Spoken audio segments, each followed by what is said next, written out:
Good morning. Still morning, right? Yeah. So my name is Michelle DeKroger, as mentioned. In my last role, I was actually based here in Chicago at a company called Four Kites, if you're familiar. So it's good to be back home. My current home base is my home, which is Wisconsin, and I work for a company called Fair. For those of you who aren't familiar with Fair, we're an online wholesale marketplace. Our objective is to make the future local. So we connect retailers and brands across the globe and make that connectivity so that anything can be sold in your favorite coffee shop, local library, other local businesses. So that's what we do.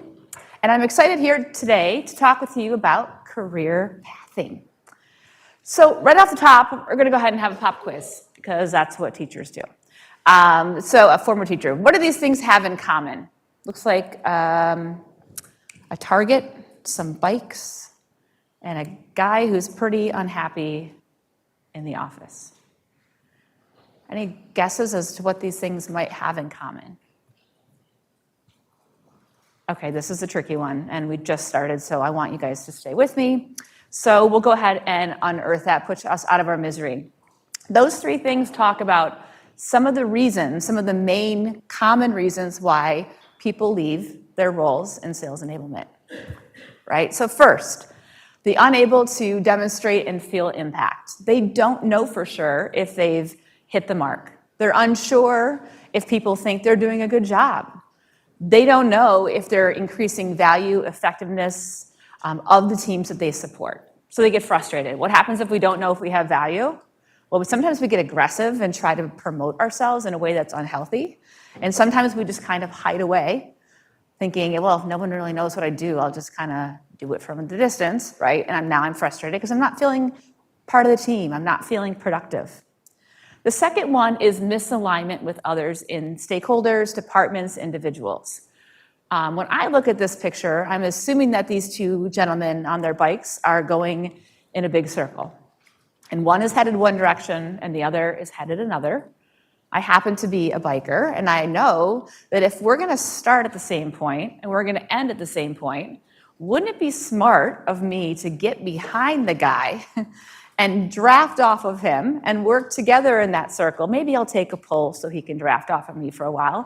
But let's all save 20% of our effort and go in the same direction. And when people feel like that's not happening, like they're working in silos or they're working in maybe not collaboration, but competition with one another, they get really frustrated. And the last one, this is the dead end.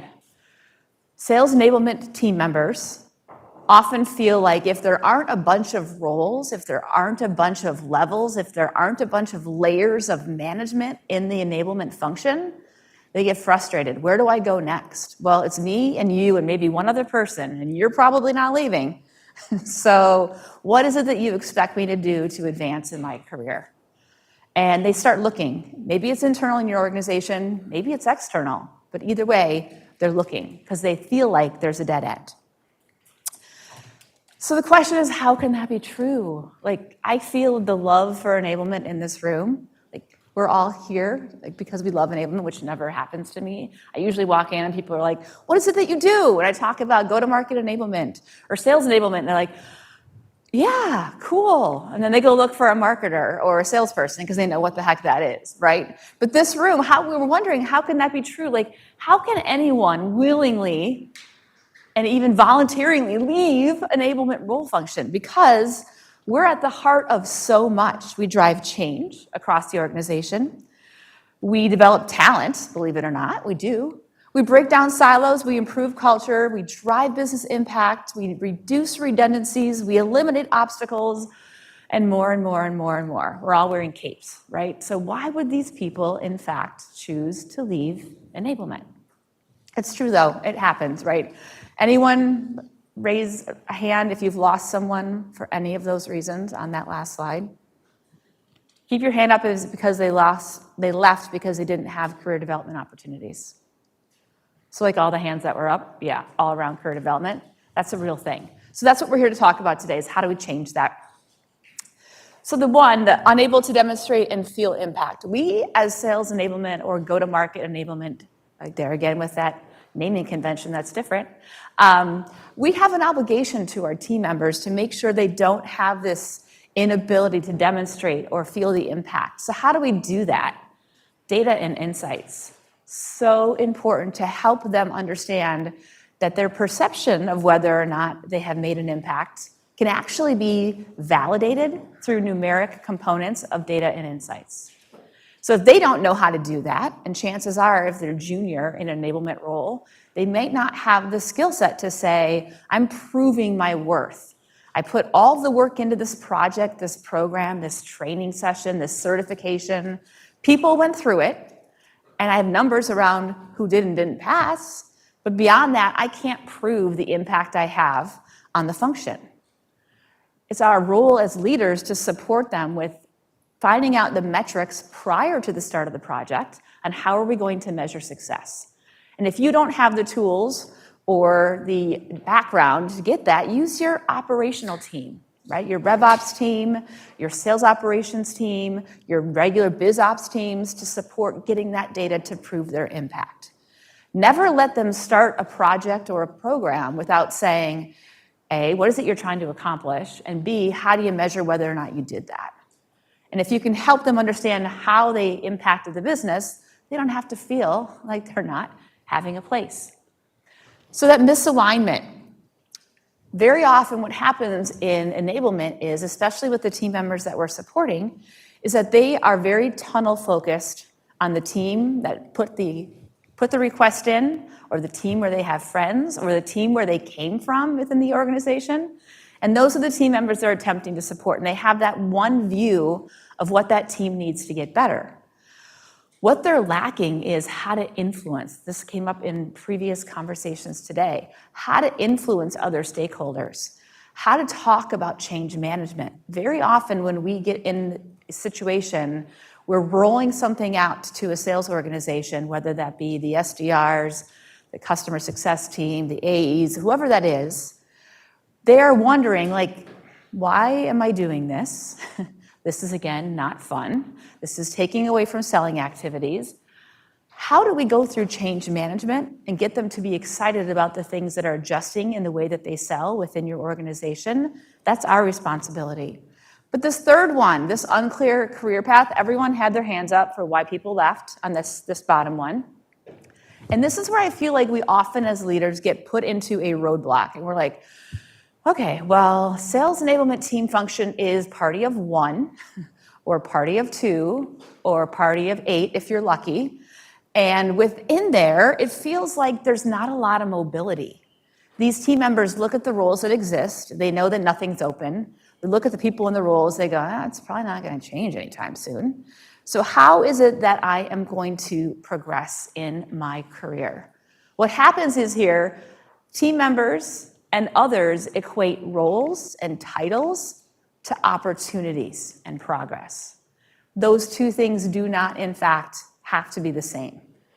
A non-open role for you're being promoted does not mean you can't continue to learn and develop it. So here's an interesting story told through numbers. These numbers are real. I didn't make them up.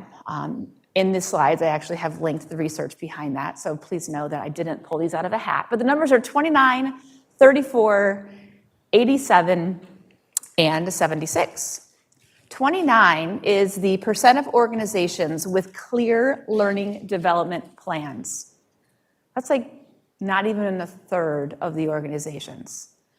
So that 2/3, people working in those organizations, whether it be an enablement function or not, don't know what's next for them. There's nothing clearly defined as their pathway and their growth opportunities. 34% of employees motivated to leave because opportunities exist elsewhere. Doesn't mean they're going to leave your organization. Maybe it's leaving your team. But about a third of people are like, yeah, I've been enticed away because they have a really cool career pathway program. That's a real thing. 87% of millennials that say career growth and pathing is very important to them. That's the vast majority. So if I do my math right, millennials are like 26 to 41-ish, I believe. Correct me if I'm wrong on that math. Everyone on my team is 26 to 41 years old. I'm guessing everyone in this room has someone who is 26 to 41 years old on their team. And they're telling us this is really important. We need to do pathing. And the last, 76% of employees are looking for opportunities to expand their careers. So 3/4 of us who are in our role, I'm like, yeah, I'm ready for the next big thing. Let's go. What comes next, right? So with all of this in mind, I'm really hopeful at this point that we've bought into the fact that we need to career path. I also know that there's no other sessions going on right now, so you kind of have to be here. But if we didn't think career pathing was important before, I'm hopeful that you think so now. And I think I skipped a slide. Oh, we're missing one, but that's okay. So the question is, how and where do we begin? We know it's important. So very often we need to start with the end in mind. And I'm curious if you guys have my newest slides because I'm missing some. So we'll get to the end and we'll know for sure, but okay, that's fine. Tell me if the last slide you see has a quote on it, and I'll keep going. All right, so we're going to start with the end in mind. Very often we think about career pathing. We're like, well, we want to talk about the end. Where do we want them to be? I like to actually flip that on its head and think about where do we start? When I have a role, when I'm pulling someone into the fold, into enablement, what are the things I really need and want them to bring to the table in order for them to be successful in enablement? A couple of things. Customers. I want them to understand the buyer persona and the buyer journey. It's awesome if they can do that. Does it always happen? No. But I'm looking for it. Marketing. Marketing is an internal thing as well as an external thing. If you were paying attention earlier, you know it's a very big deal in enablement. So I want these people to understand how to be a marketer and understand and realize the role that marketers play in supporting sales activities. I want them to know about sales enablement content. I want them to be able to create it. I want it to be pretty. I want it to be engaging. I want it to be fun. I want them to know about how to create sales enablement content. Sales process, there's a lot of them, right? So I want them to understand a sales process. A lot of them don't have too far deviations one from the other. Ideally, it'd be great to pull someone in that understands the sales process we're using in my organization. But if they don't know that, they should know it exists, right? And have some level of understanding about the way that our sellers go through their buying journey. Also, sales skills. Learning what sales reps need to build buyer relationships and to close deals. In an ideal world, this table back here I'm sitting with this morning is filled with educators who moved into customer success roles and account exec roles, and then some training, and now they're enabling. This onboarding, everything else on this list, they can do a lot of those things if they have that pathway. I used to think that we were unicorns, but now we have a table of them back there, so maybe that's not true. But when I'm originally looking for people, these are the areas of expertise that I'm looking for. And when that person isn't a unicorn, and we bring them into enablement fold, it's our responsibility to say, how do I coach and develop them to have this expertise, to fill the gaps that existed before they joined? I'm also looking at some skill sets. Wouldn't it be amazing in the utopia of the world if these people were project managers? They were collaborators, they were communicators, they have great active listening skills. The prioritization, got it. Influence, been there, done that. Change management, all over it. These are the skills I want of those team members. How often do I have someone who applies for a role in enablement that has everything on that previous expertise slide, plus all of these, or 2 of these? I'm getting like, no, Michelle, it doesn't work that way. It's true. So just about when we think about the ideal candidate, we think about the career progression and say, of the skill gaps that exist, of the expertise that is not present today, how do we coach and develop those team members through career pathing to get them where we need them to be? So we know where we want to be. We know where we are, hopefully. So how do we get there? We're going to talk through a 4-step process for career pathing. None of this needs to necessarily relate to the way your function exists today. It doesn't need to exist with the same size of team, the same levels of team, the same type of people that you assist in your team. It could be customer success, it could be account execs, it could be BR, or BDRs or SDRs. In this example, you'll notice I wrote example. We're going to start with step 1, which is define the roles. Because our teams are often pretty small, we very often have like generic terms. We are sales enablement specialists. We are sales enablement partners. We are sales enablement associates. But there's a lot of those people, and that's the title, right? So when people think about growth and development, they're like, well, how do I get to the manager or director or VP level? Because we're all down here doing this thing together, right? Well, in this world, in this example, we've taken that concept and split it into 2 different career paths.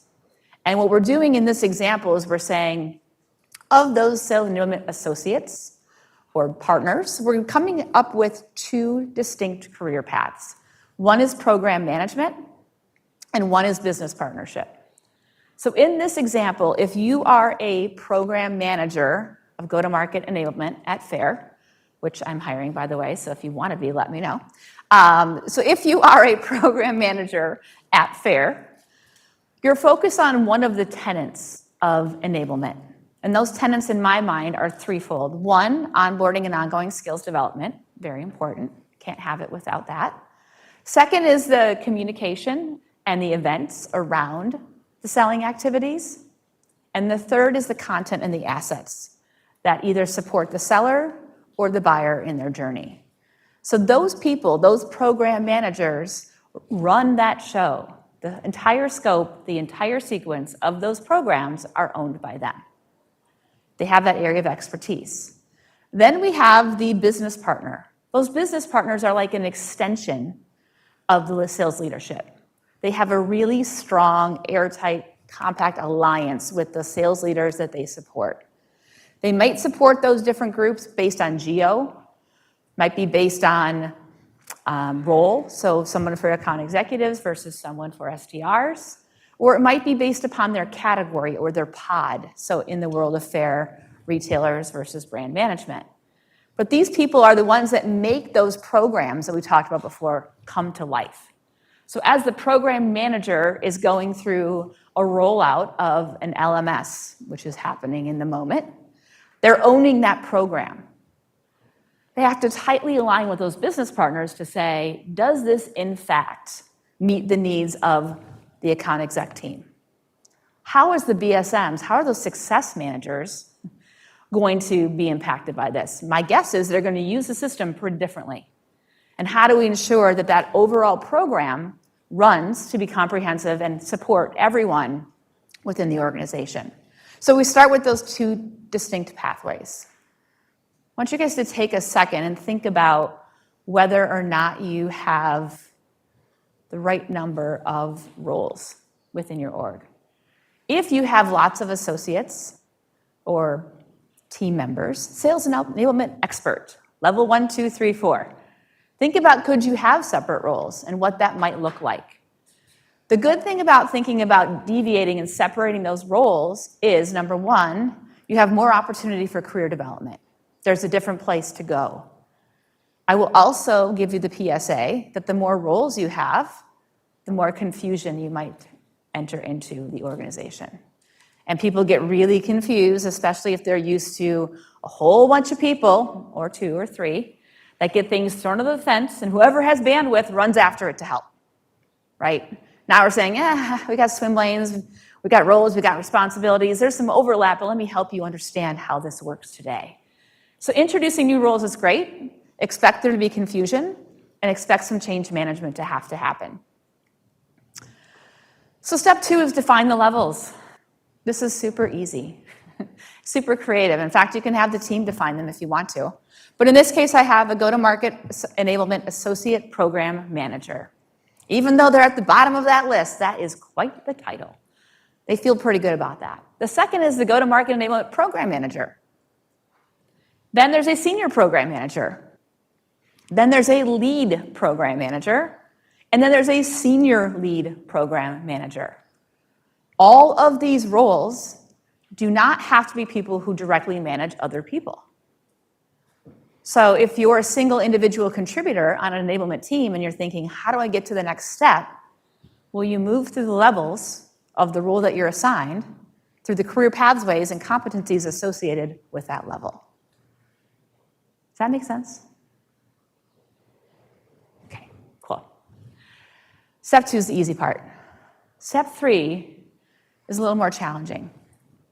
And this is where you start thinking about, as I move through those levels, what is the scope and complexity of each of these?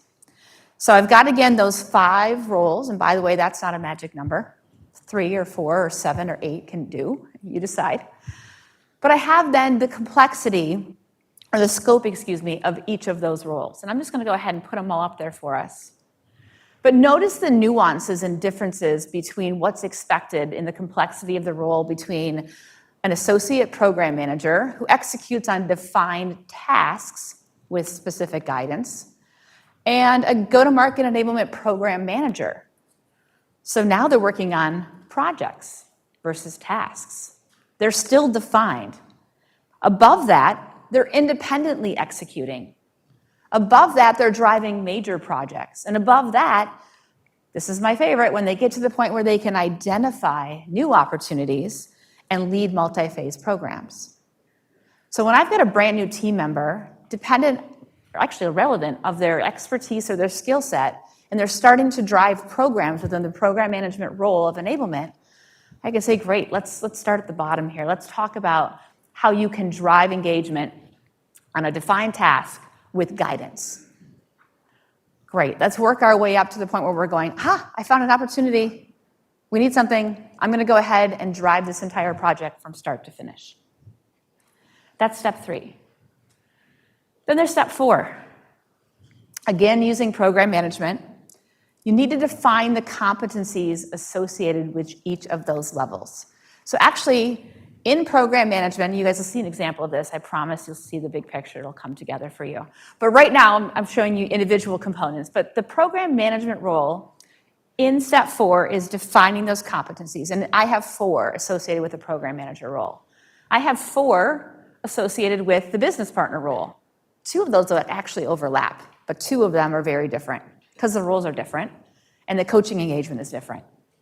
So in this program manager role, I think it's absolutely necessary for team members to be able to lead themselves.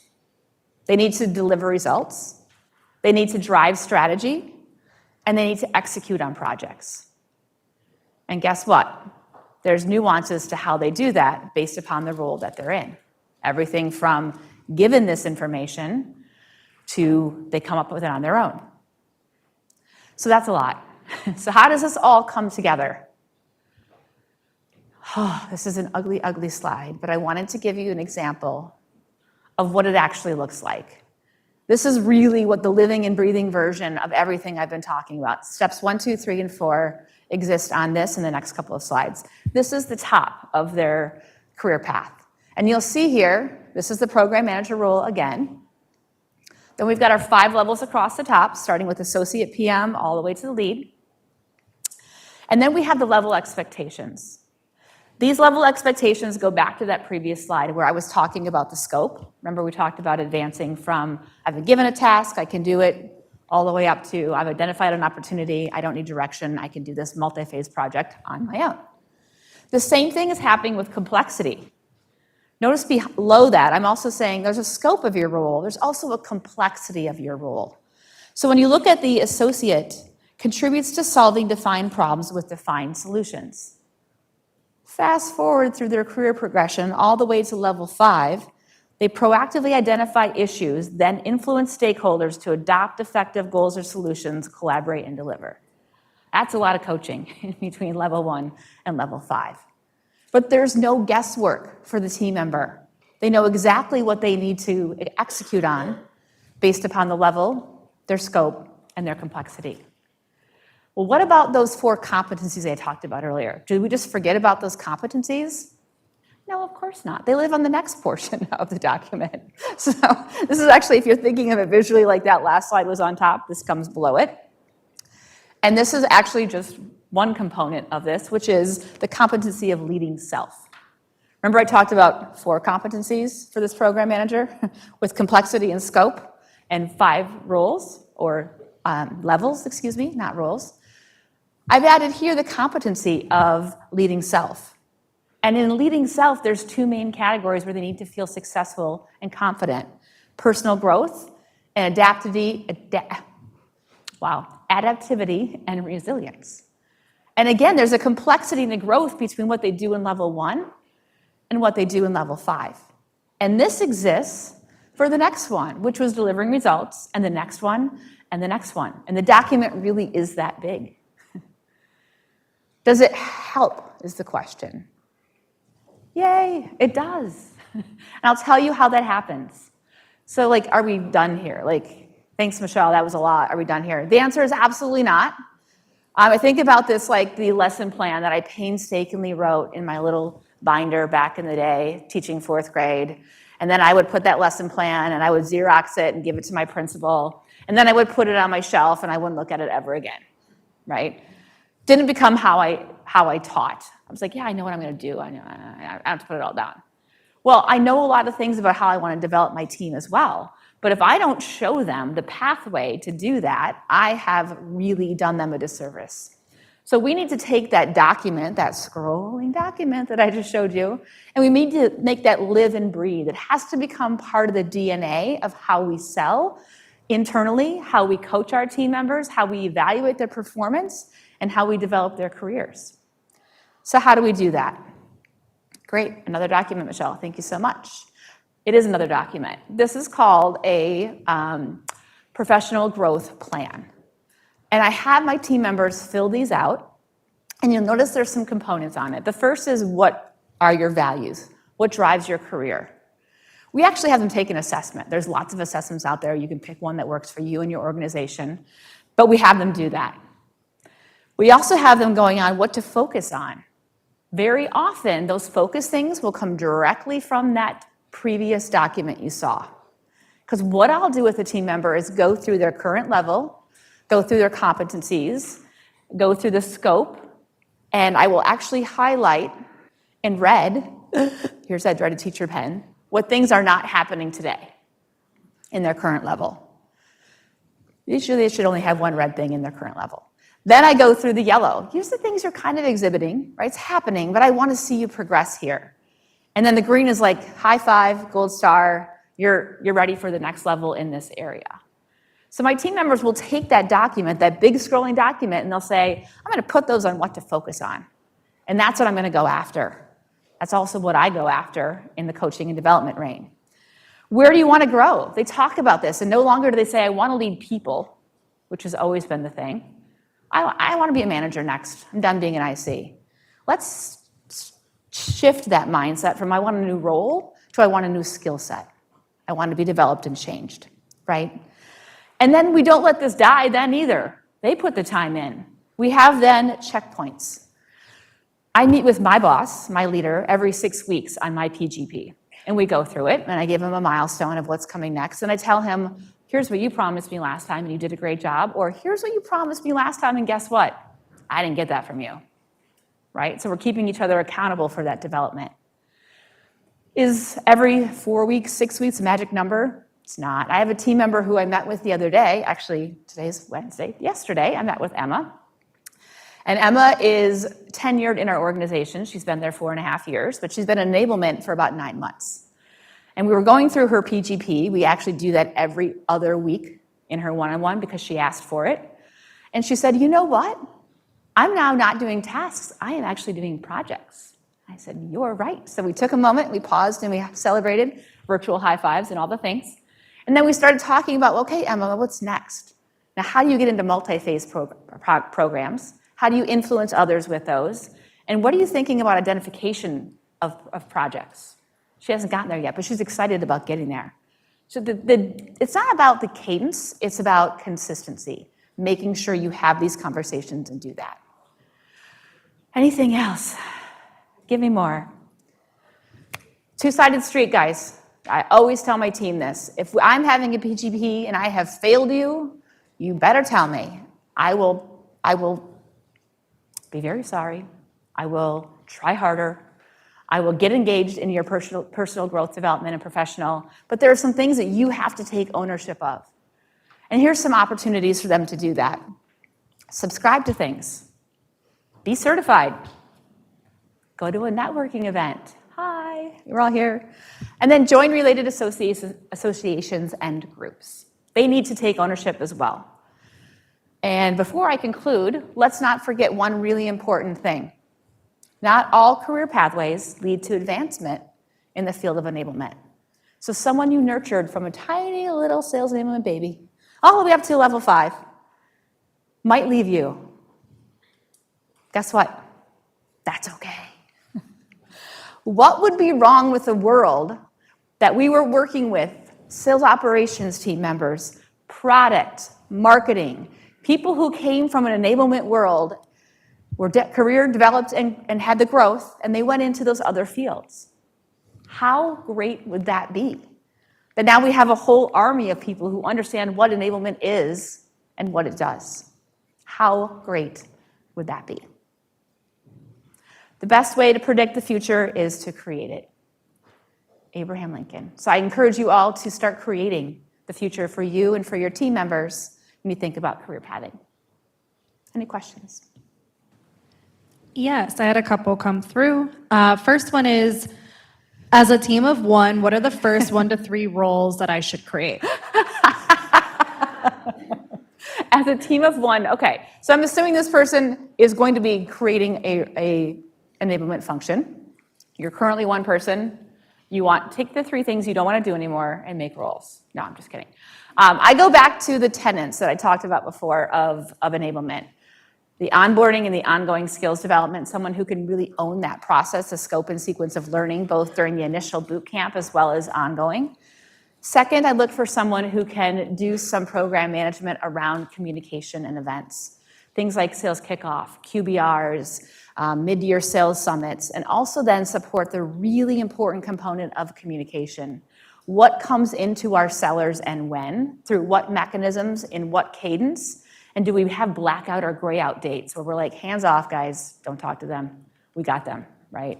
So that's the second tenet. And the third would be the content and the assets. So what are all the deliverables that we provide for them to help them in their buyer's journey and seller's journey, respectively? So if I were going to have 3 roles open and I was an army of one, I would get those 3 program managers and we'd run.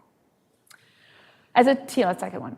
What is the salary range? Ooh, what type of performance metrics do you use to evaluate and promote? Do you tie any performance to plan achievement? So there's a huge range between level 1 and level 5. Within the organization where I currently work, we do leveling, and then we also take into impact where they live, and their years of experience. So that's what is the band. But it is tied from leveling as well. So between level 1 and level 5 as a base level, there's about 80 grand separating the levels. Metrics to develop, to evaluate and promote.